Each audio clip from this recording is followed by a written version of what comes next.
Alleine bitte Ruhe reinbringen.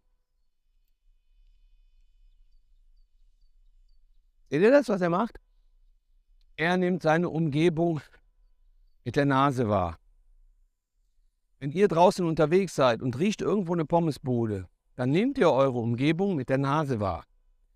Dass ihr dann bei eurem Partner an der Leine ziehen würdet, weil ihr sagt, Pommes, ist doch nicht verwunderlich. Also muss euer Partner sich etwas einfallen lassen, um euch von der Pommesbude wegzubringen.